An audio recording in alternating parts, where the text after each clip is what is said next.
Article number 45, our pre-offer due diligence process, part 2/3. Have you ever wondered what we look at before we make an offer on a potential property? Before diving in, it's crucial to uncover a facility's true potential, but that can be a daunting process. In our previous article, we gave a high-level overview of what we look at. This week, we're cracking open our vault and summarizing our pre-offer due diligence process, showing you how we assess if a property aligns with our investment goals. Not every facility translates to a golden investment. That's why we've developed a 12-point checklist to separate the gems from the duds. The things we look at are: 1. Do the numbers make sense? We look at the asking price for the property and the price we can pay given our expected expenses and our projections. If we are off by more than 25%, it isn't worth spending more time on the property unless it has been on the market for 6+ months. The seller is just not likely going to be ready to sell at the price that makes it worthwhile to us. So we move on to the next opportunity. We use our own numbers for the majority of the calculations, using the broker's pro forma for just the non-controllable expenses, such as taxes, insurance, utilities, and the unit mix and current rates. 2. Crime rates. Very few people want to deal with running a business in a high-crime area. It keeps tenants away and makes it difficult to maintain the property to a high standard. That said, there is pretty much no neighborhood that doesn't have some crime, and business districts are generally higher crime than residential areas because there are fewer people around at night and on weekends, skewing the demographic numbers, which are typically measured per resident. When we look at crime rates, we are looking to see how the property location compares to both the nearby neighborhoods and more broadly against state and national benchmarks. If the location is significantly higher than the state average and is surrounded by similar high crime areas, we move on. I am sure no one is surprised that there are parts of Houston and Dallas where we will not consider purchasing a facility simply because of the crime rates. But it can be surprising to see equivalently high crime rates in smaller towns until you realize that the smaller populations can skew the numbers. If there is only 5,000 people in a town, a single crime can have an outsized effect on the statistics. As a result, we look at both the number of events per resident and the totals before deciding whether or not to reject a location. 3. Census tract demographics. The U.S. Census tracks population density and change over time. We look for an area where the population is increasing, as a net inflow of people is good for self-storage. Conversely, if the population is decreasing, there are going to be fewer people who need our services in the future, so it is a market we will generally avoid. Once a market hits a certain size, it starts attracting bigger players, which have the ability to drive down your profit margins. So while we look for a minimal number of people in the area, we also avoid the most densely populated markets and look instead for secondary and tertiary markets where there is less competition.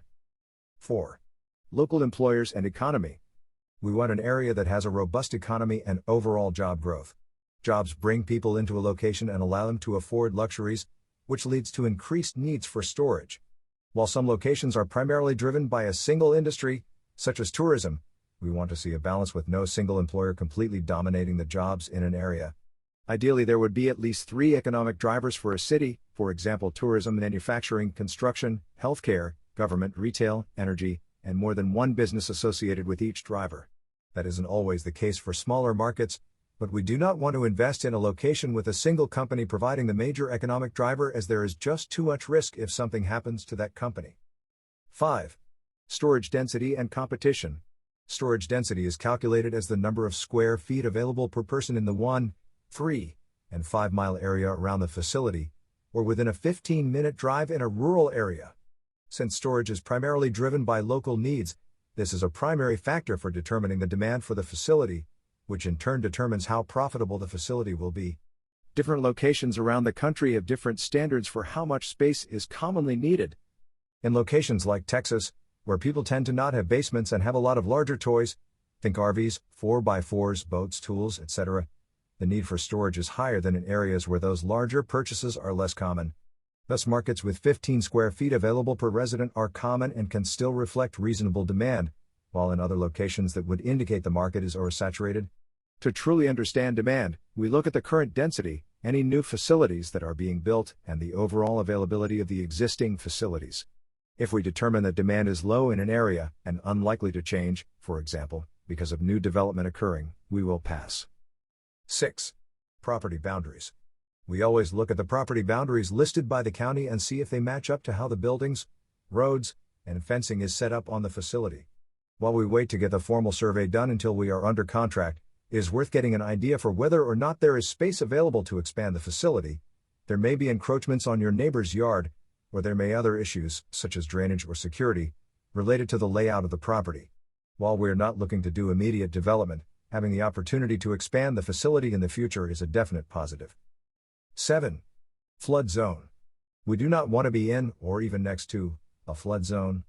The chance of damage to the property and the items stored by the tenants is too high.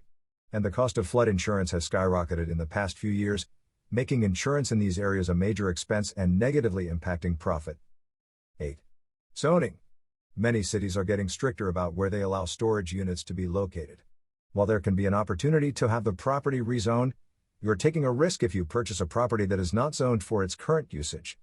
You could lose the entire value of the business.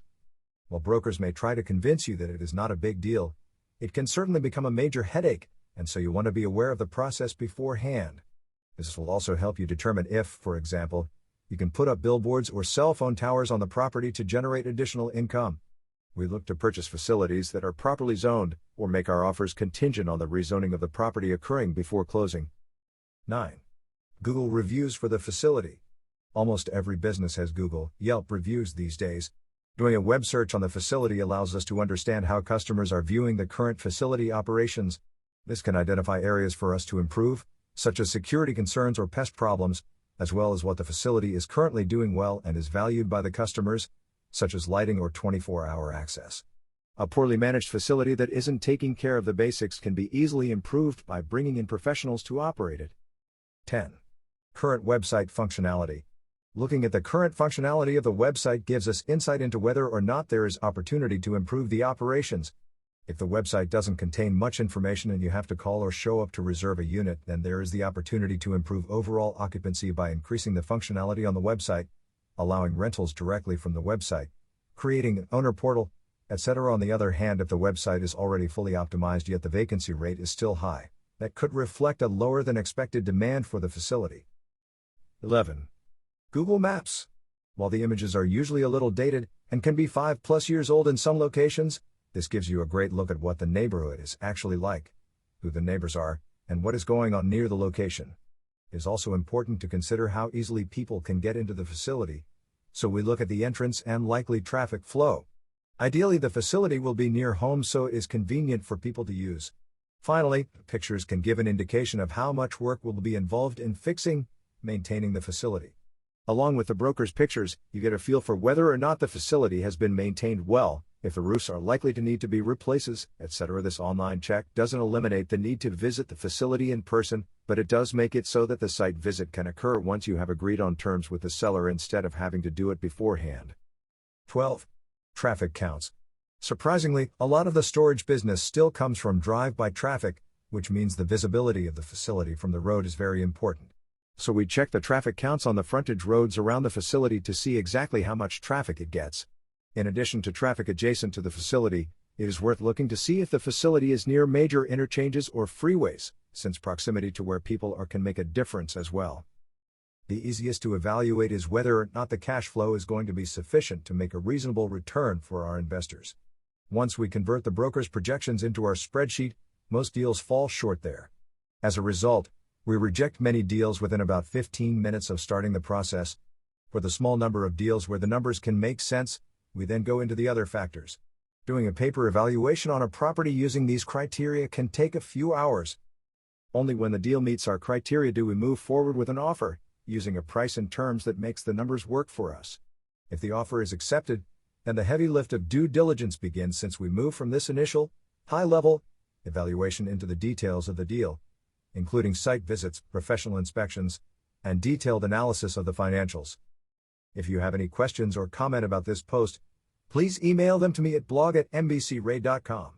I will reply to the questions that are straightforward and will turn the questions requiring more detailed answers into future blog posts.